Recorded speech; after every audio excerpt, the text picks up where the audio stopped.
G'day guys, welcome to another video. Today I am going to do a video about depression because I feel that it's a subject that's really close to my heart. I'm surrounded by people in the mental health industry through clients, my mum, who's a CEO, and myself having suffered quite badly from depression for 2 years. So I want to talk today about how I kicked it and what you can do to make yourself feel better. Now, I'm not a psychiatrist, not a psychologist. I'm merely a person that's had depression and managed to kick it, and then got it back and then kicked it again. So I know that my technique works. Well, for me anyway. It may not work for you. If you have clinical depression and everything that I'm about to tell you doesn't work, then go see a psychiatrist and get some help. Get some antidepressants. They get a bad rap, but they do help lots of people. I don't believe in them personally. I think that you can do, if you've got the strong will, you can do anything yourself. All right, so I got depression about 2 years ago. My mate of mine I put a post up on Facebook saying, how the hell can anyone get depression in Queensland? The weather's always so beautiful, life's so good. And he went mental at me, and I didn't get it. I always suffer with empathy. But I'm a firm believer in karma. And I got fucking punched in the face by her. Jesus Christ. I had 2 years solid with depression trying to figure out what it was and why I felt like crap. And I don't believe in God. I'm not a religious man. But I tell you what, if I did, he would have been teaching me a lesson. Whatever the higher power is up there or whatever you believe in, was teaching me a lesson. So I started suffering from it. But unlike most people who just wallow in their own self-pity, I did something about it. I started changing my lifestyle. I went to the gym, I stopped drinking, stopped smoking, started eating healthy, started researching the brain. I started watching motivational videos, all these little bits and pieces to just change that mindset. And there's a couple of little bits and pieces I'm going to give you now that changed my life. One is a video by Dr. Joe Dispenza, who talks about human addiction to negativity, negative thought. That changed my life, not because of all the hippie nonsense in it, but the way that I looked at my thought patterns. So rather than focusing on the negative thoughts that I had, I started to switch my brain to think of the positive. So if I was driving along just mopey and feeling like shit, like you do, I understand what you're going through, where you just feel sad. Look up at the sky. Notice the blues, notice the greens in the trees, notice the colours on the flowers. Start to appreciate what surrounds you, what's beautiful. And as you start to notice that and you train your brain to pick up on the positive things, all those negative thoughts and all the negativity starts to drain away. And I found myself during my depression after I started doing this, it took about 3 days of practice after watching the video. I found myself just driving along smiling, listening to music for the first time because I was taking my time to appreciate what was around me on the drive. And I drive a lot. I do a lot of sales work, so I'm in the car heaps. And I love nature, so that helps for me. Illawarra fire trees. If you don't know what they are, look them up. The most beautiful trees, in my opinion. And jacarandas.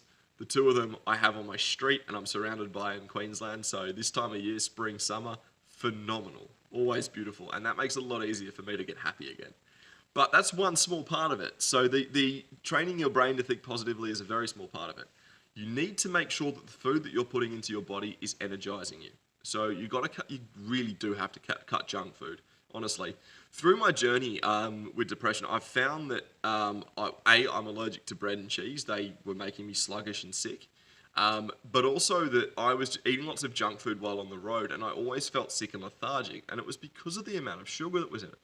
Now, there's a lot of study being done into insulin resistance and the link between insulin resistance and depression. Gut health, insulin resistance, depression. So if you eat a really high sugar diet, your body produces too much insulin, it floods the body, and you start to get slow and feel drained and sick, basically. So cut sugar as much as possible. I'm not saying completely. I love lemonade. So I'll eat relatively healthy most days, some days super healthy. I'll go weeks at a time where I just eat salads and shit to, fix that metabolism up. But that whole time I'm having a lemonade with it instead of, I drink water as well, but that's my go-to for my bit of sugar. And just cut lollies out. It sounds hard, and for the first 3 days, you will suffer. You will feel like shit because you will have withdrawals from sugar and from caffeine especially. Now, I've mentioned this in a few videos as well. Caffeine is the fucking devil. So if you can get that shit out of your system, you'll feel amazing regardless. A lot of people, including myself when I was young, I used to drink like a litre of Coke a day. And I still got teeth. I don't know how. But honestly, caffeine dependency, I see it everywhere. And I'll talk about that more in the video about coffee, actually. I'll leave that for another video. But cut it out of your system. So the best ways that I found to kick depression are exercise, diet, no junk food. So that goes with diet a little bit. Thinking positively and getting out of the house and socializing.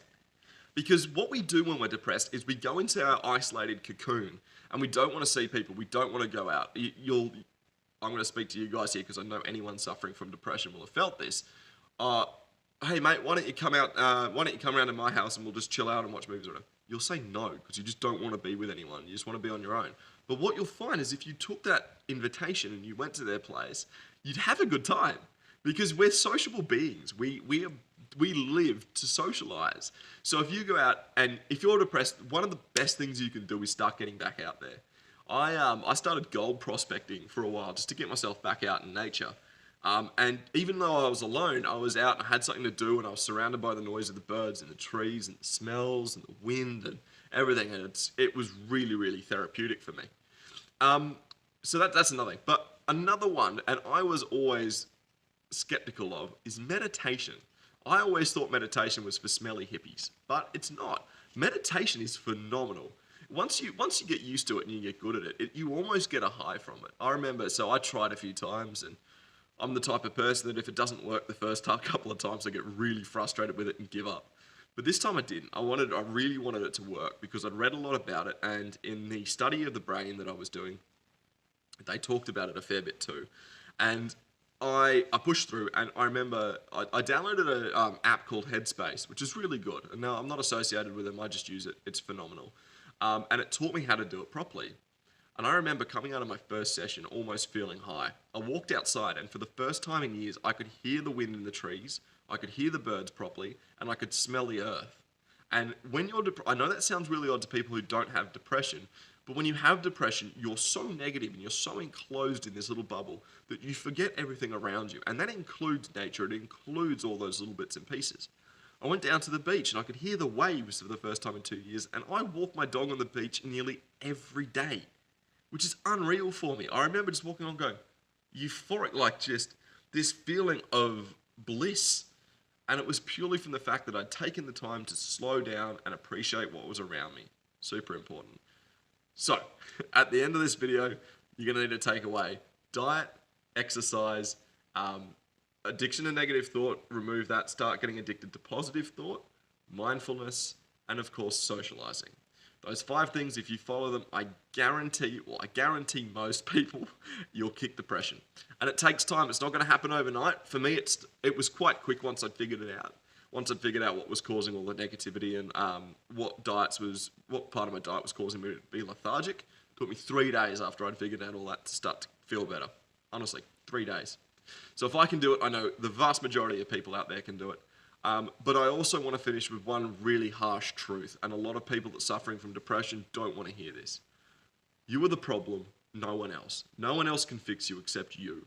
Go out, face your fears, take the hard challenges, and actually push through, come out the other side a better person. And I promise you, if you do the things that I've mentioned, you will feel a million times better. And if you don't, reach out and we'll go through what's happening, and I'll try and pinpoint what the problem is. All right, guys, have a good one. See ya.